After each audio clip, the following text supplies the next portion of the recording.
everyone. It's about 7 in the morning. We're on the highway now in southern New Hampshire, going to pick up a $500 Craigslist trailer. And I was down here yesterday just to take a look at it, and even if I wanted to, I couldn't have taken it at the time because I had a 2-inch ball. The guy wasn't sure what size it is, but I think it's a 1.125 or whatever hitch that is. It's a small hitch. I had to buy one of those, and we're going to pick that trailer up today.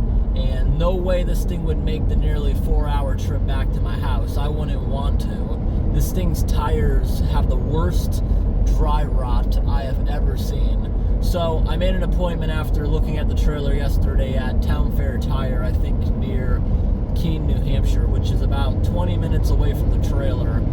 I'm going to be driving slow, so it'll probably be like a half an hour. I got to get that thing's tires replaced immediately. So I made an appointment, made sure they'll have the tires for it today. Getting those things replaced, and maybe Town Fair Tire will be able to find a year on it for me. The guy I'm getting it from said those tires are probably from the 90s. And he said they still hold air for a while anyways.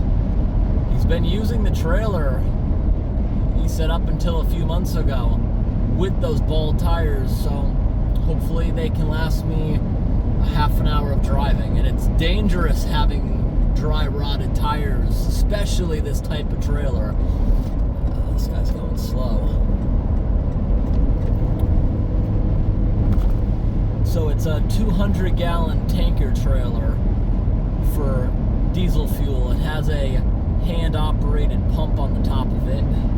It's for filling up heavy equipment. It's basically a tank like you put in the back of a pickup truck to fuel heavy equipment, like excavators.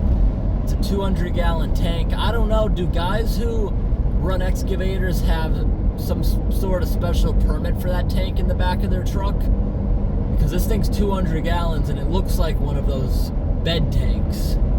And at least where I live, you're not supposed to have more than 100 gallons of fuel on you without a fuel endorsement license.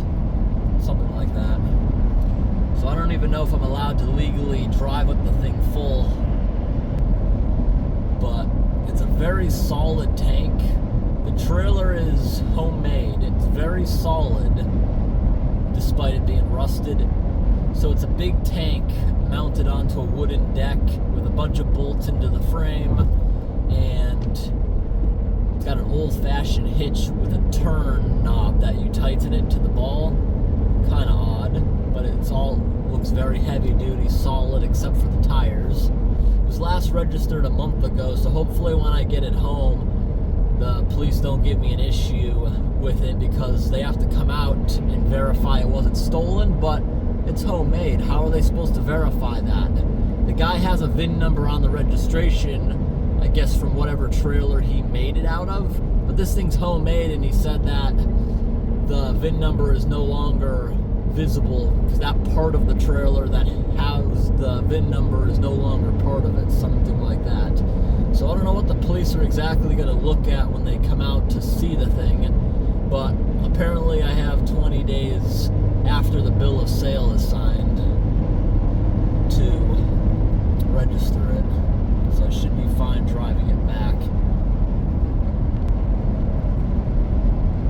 Up in my area, the trees are already starting to turn colors. Not down here. Still looks pretty green. But once I pick this thing up, I'll pull over and I want to show you the tires on this thing. They're a wreck. And they're worse than anything I've seen. It kind of reminds me of when I was a kid. My mom couldn't afford good tires, so it was these scary things that were slowly leaking. And every now and then when you have to pump it up, it's scary because the cracks get wider as you pump it up. Like, I recently bought another trailer off Craigslist. Its tires were good enough. I brought it home. Was afraid to go on the highway with it. I just went back roads for a while until I got those tires replaced. In 2 miles, use the left lane to take exit 5 for US 202 West, New Hampshire 9 toward...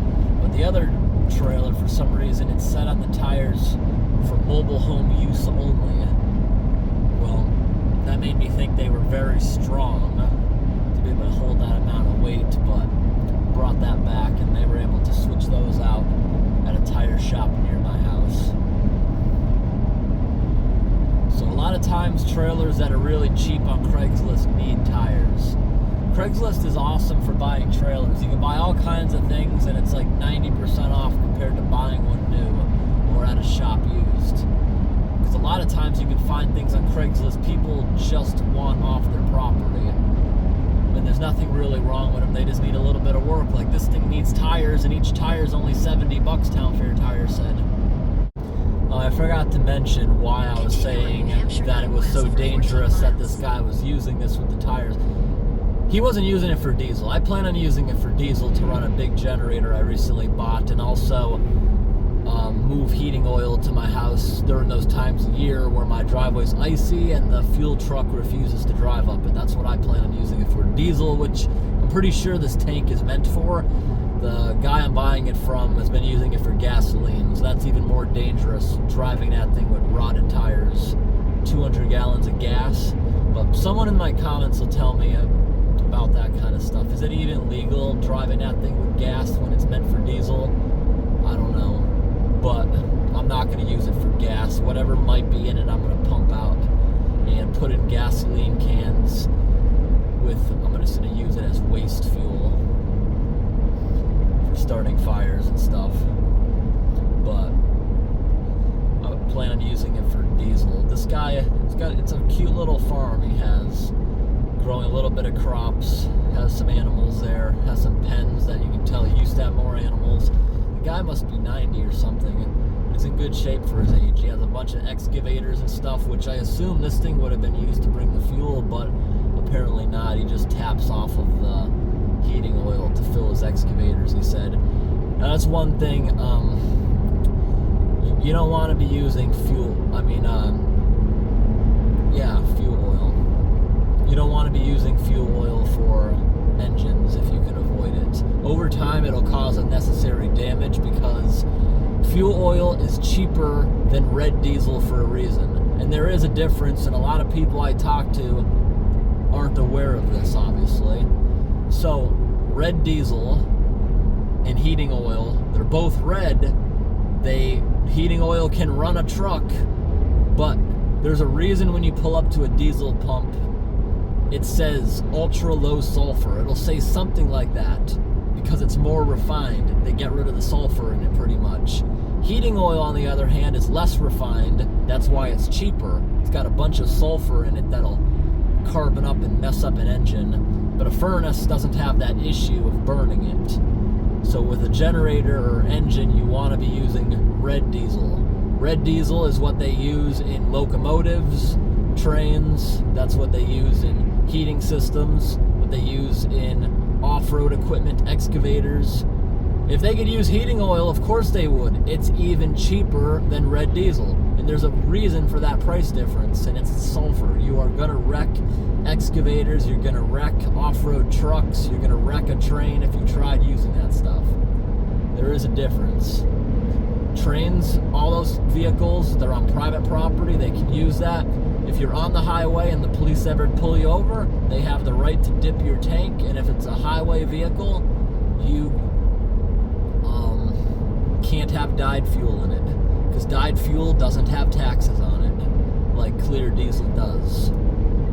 That is the difference in fuel there.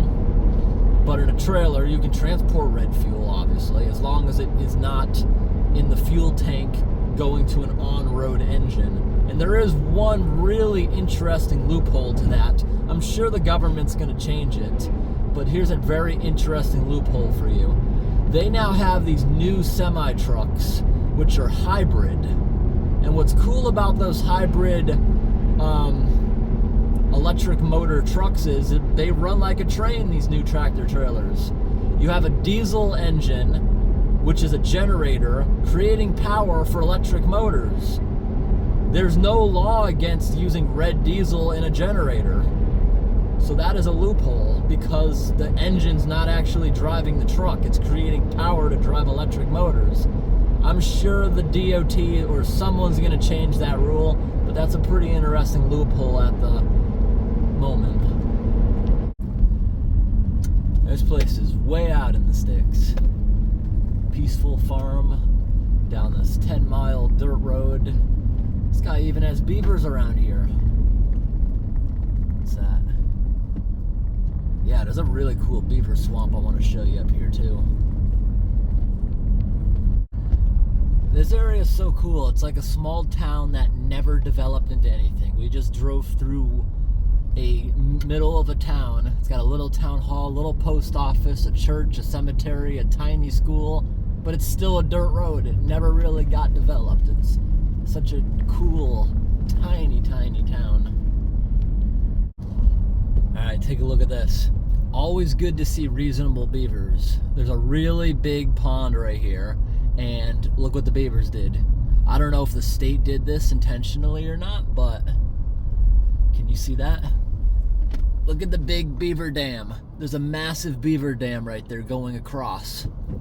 Then downstream from it, only 20 feet, the culvert pipe. Beavers aren't messing with the culvert pipe at all. Doesn't affect the road. I just lied. The culvert is half clogged along with the beaver dam. Alright, beavers are doing both. Why? Why do they need that little bit of water right there? When they can have that big pond, they're going to end up getting relocated if they don't knock it off. Alright, we got the trailer. Look at this old hitch it has. I'm just making sure it's still tight. It is still tight. Grease. Good. We have this really weird chain set up, but I'll fix that when I get home eventually. The lights on it don't seem to be working at all. So it's 200 gallons. I'm not going to show the guy's license plate on the other side. He let me take it with the plate, so there's a less of a chance of getting messed with on the way back by cops that might see it. So he said it's got about an inch of fuel in it that the pump can't get out, so I'm going to tip it when I get home, siphon out the rest because I don't want to use it for gas. Honestly, it smells like kerosene, like it's old expired gas, but he says he just used it this year. The tires on here don't have much clearance, but I can probably fix that. I'm wondering if this is tapping at all as I go down the road. Doesn't feel like it's wearing out. These things say 1985. I can't believe that they're in this good a shape for that age, but still dangerous at high speeds, especially loaded. But that's a 1985 tire, both sides. This thing only has to go 20 more miles and we'll be at Town Fair Tire. We'll get it replaced. I'll fix the lights when I get home. Also, there's a teeny bit of rot on the deck. Not a big deal. This thing is not bolted to the frame, but where it is bolted is solid. The frame is actually right here. There's just not a hole. I'm gonna make a hole. This thing will be bolted to the frame. And the wood, I could replace it, but it's far easier and it'll last a while. I'm gonna just throw so much stain. I'm just gonna soak it with stain. I have a bunch of expired stain at my house. What I mean by expired is it's in an old rusty paint can, so when you go to use it, there's rust chips mixed in with it. Still functional, but not for a real good project. This thing is gonna get soaked in stain, and the rusty tank might get painted. I might even pull the tank off, look underneath it to make sure it's not rusting out before I go ahead and really fill it. It's got a nice fuel pump. Not bad for 500 bucks. Now let's go to the tire store and see what they think about this. I'm sure they've seen older tires, but I don't feel comfortable bringing this damn thing on the highway. So, it makes a racket going down the road, so a couple times on the drive back, I'm gonna get out and keep checking that hitch with the weird turn knob. It didn't get loose at all, but I only driven 5 miles so far with it. It's really loud. It's loud because it's a little bit rear heavy. I hope that changes when it's full. Rear heavy means this thing literally probably is only applying 20 pounds onto the hitch. With a trailer, you want a lot of weight on the hitch so it doesn't bounce up, because the way the trailer's set up now, it's more likely to come off of the ball since there's not a lot of weight. Hopefully when it's loaded with fuel, it applies more weight to the ball, but it's making a lot of ruckus because there's only 20 pounds there. The whole thing is jiggling up and down every little bump you go over. So, all right, we got 30 minutes and 20 miles to drive, which means it's mostly probably back roads. But yes, we're going to Town Fair Tire in Keene. We gotta get this thing replaced. So they told me I'm just just going to drive in the back. They're going to bring a jack outside. It's not going in their shop or anything. Same thing when I brought other trailers. I'll jack it up in front of you.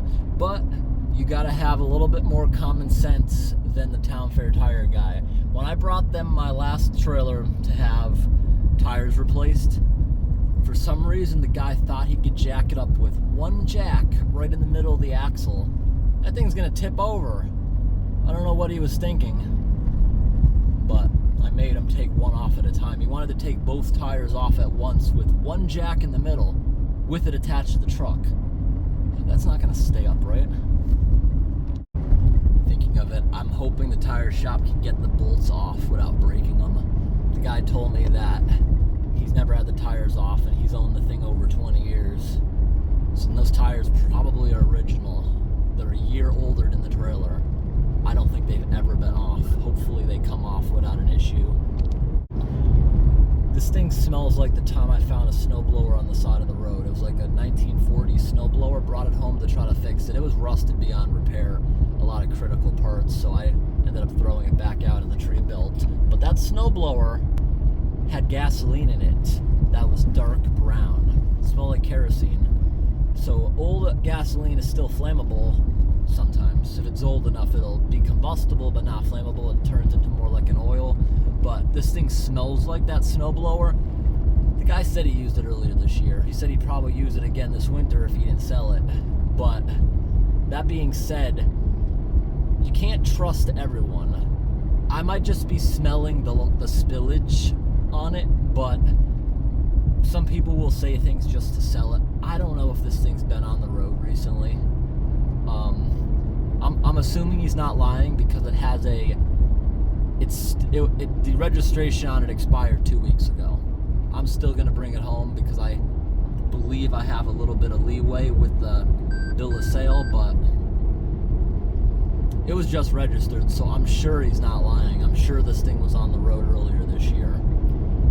So I'm definitely not gonna trust whatever fuel I get out of it. It'll be used for starting campfires and stuff. I'm not gonna just siphon it out into my car. I'm assuming the fuel in it might not be good. And we weren't exactly sure what size ball it was. It was the 1 7/8. It wasn't the 2-inch ball, so I bought a hitch. You saw it has 3 different size balls just in case we got it wrong. And now that I know what hitch it is, it'll apply more weight to my hitch if it's not riding with the butt down and the hitch up because my truck's too tall. So if I buy that thing like a 8 or 10-inch drop hitch, that should make it ride perfectly. And once it's riding perfectly, it will definitely apply more weight. Hopefully when fully loaded, it'll also apply more weight because with it at this angle, more fuel is going to be in the back than the front. So yeah, I need to get a drop hitch. So the hitch I have on it now, I'll just save in case we go and pick up another trailer, which we're ever unsure of. But it needs a drop hitch. Alright, at the moment, I'm going about 60 miles an hour. The road's perfectly smooth. There's no more jiggling unless I hit a bump. Now that we're off the really bumpy country roads, it's riding pretty well. We still got 14 miles. You hear that? One more mile. These roads are absolutely horrible here in town. Awful.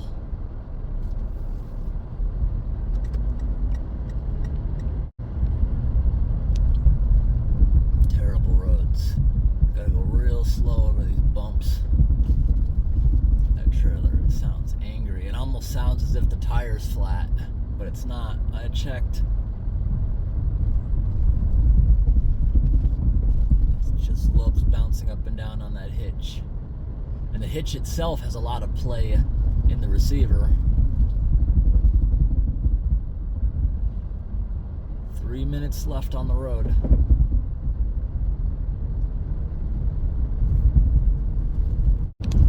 I drove through the downtown of Keene, and I regret it. These roads are bad. I took this because I didn't want to go through these rotaries where there's always a traffic jam. So I went a different way. Yes, the traffic's lighter, but the roads are not good. Not good at all with this thing. All these rotaries are new. They're brand new. I saw them building them about a year ago. These were never here before. At least these ones have no traffic through them, which is a good thing.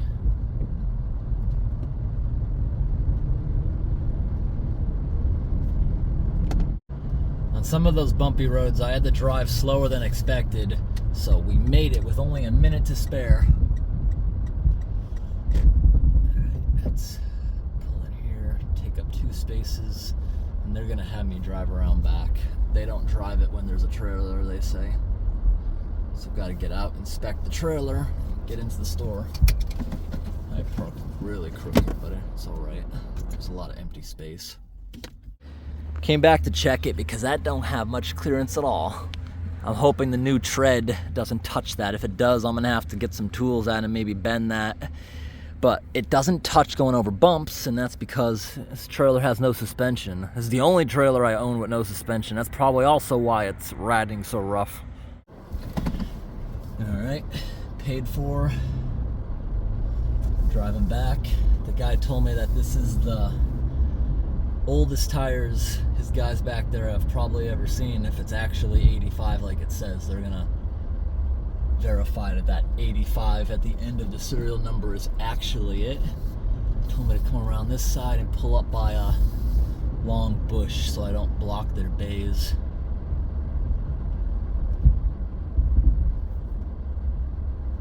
Honk the horn. Going around corners.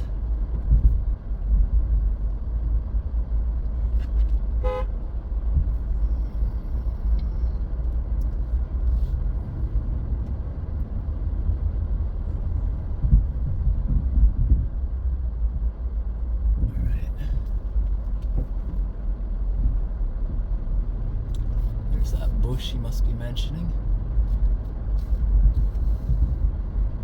Let's pull up right here.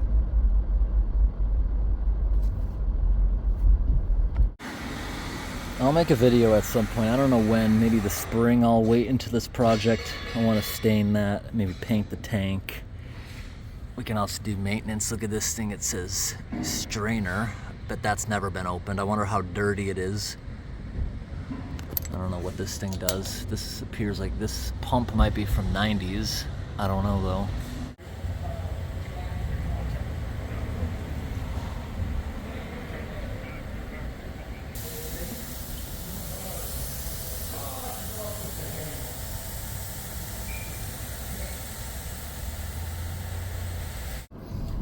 Alright everyone, the tires are replaced. The new tires are a little bit smaller, which is good for the wheel well.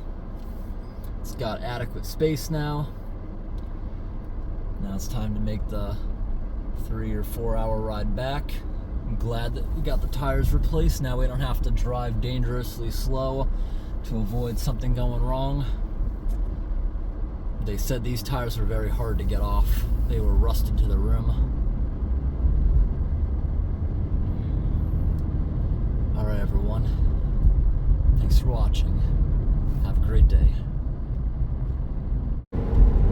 Alright, what I'm learning now is after going full speed, right now I'm going about 55, when there's speed, it doesn't jiggle around the hitch, even over some bumps, because there's so much force pulling on it that it can't really jiggle. So that's going to be good news, especially when we get on the highway in another half hour or so. The faster I drive, the smoother the trailer goes, which is a good thing.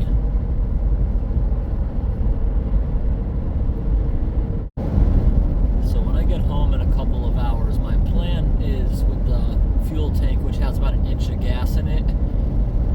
He said he got everything he could get out with the pump, so I'm going to tip it all the way forward, try to siphon out as much as I can, maybe leaving like a 1/4 gallon in there, because I don't think I can get it that well. And I don't think a teeny bit of gas residue will really hurt the diesel. I definitely don't want to leave a full gallon or something in there, but what I'm going to do is leave the top open, and maybe I'll have like a shop vacuum cleaner blowing air in it just to help it evaporate really quick or something, I'll probably just leave it open, the top of it, for like a week or something before I attempt to put diesel in it, just so there's no issue with the diesel becoming more flammable than it's supposed to. Alright everyone, I got the thing home and took the guy's license plate off it. I got the new plate for it. I'm not going to put it back on at the moment. So this thing, I want to work on it a bit. I'll probably do that in like a month or so if the weather stays warm for a while. So here's what I want to do with it. The wood on it is decent. I could use it a few more years as is. It was being used by the previous owner. But that, I'm thinking, is carpenter ant damage. It's been sitting in one spot for a while. And probably more rotten underneath the tank. So what I want to do with it maybe next month, I want to unbolt it from the trailer. It's not bolted to the frame at all. It's just on the wood. I'm going to take this tank off, which not the thickest. I'll be able to figure out how to get it off by myself. And then once I siphon everything I can out, I want to have it upright for the siphoning. Then I think I can put it upside down onto some dish and get everything out, let the fumes escape so we can safely use it for diesel. And this will be super simple. Get all these bolts off. It looks like I can get them off probably with WD-40. If not, I'll cut them all. Get new bolts. I want to replace the wood. Super easy. There's no lip like those trailers. Super easy. Replace the wood. Needs a new wiring harness. These wires are all broken. The lights don't work, but you could see the lights from my truck fine because this is a short trailer. So I can replace the lights, get a light kit at Harbor Freight for like 30 bucks. Simple. And when I put this back on, at least one end of it is going to be screwed to the frame. And got to replace that filter. I'll make a whole video of refurbishing it. And if the weather's nice, I want to take a grinding wheel, grind down the whole outside of the tank, spray paint the whole thing black, maybe dark green. Then we'll have nice pressure treated wood. That's got to be pressure treated, right? Old pressure treated wood maybe. I don't know, it hasn't rotted since the 80s, but the new wood, I'll probably stain it before putting the tank back on it. And if I do that, probably a day or two's worth of work. A day sanding the tank, painting it. Then it'll probably take a couple days for the paint to cure before I'd want to put it back up here. I'd say 2 solid days of work. This thing will last another couple of decades. And even if we don't, if we ever wanted, we'd still have a good flatbed trailer if that was taken off. But this thing, the suspension is awful. This thing would only be going like 10 miles away and back to a gas station. This thing is not something you want to be going on the highway with. Actually, it did pretty good on the highway. Honestly, it shakes rapidly when you're going like 10, 20 miles an hour. Don't know why. But once you go 30, 40, especially 70, 80, rides real smooth at high speed. Don't know why. But I thought it was a pretty cool trailer. It'll be a cool project at some point to work on. If not this year, maybe in the spring. Yeah, so the police come out, they look at trailers when you get something new to make sure it wasn't stolen. He looked at the bill of sale, they photocopy that, keep a record of that in the police station in case it's somehow stolen. They have really no proof either way because it's homemade, it has no VIN number. They gave it a new VIN number from what the old registration said. They gave me a sticker. Once I paint it, I'll stick it to the frame somewhere. It has the new VIN number and all that kind of stuff. So with a custom trailer like this, they just threw out the old information and gave it a new VIN. Pretty simple.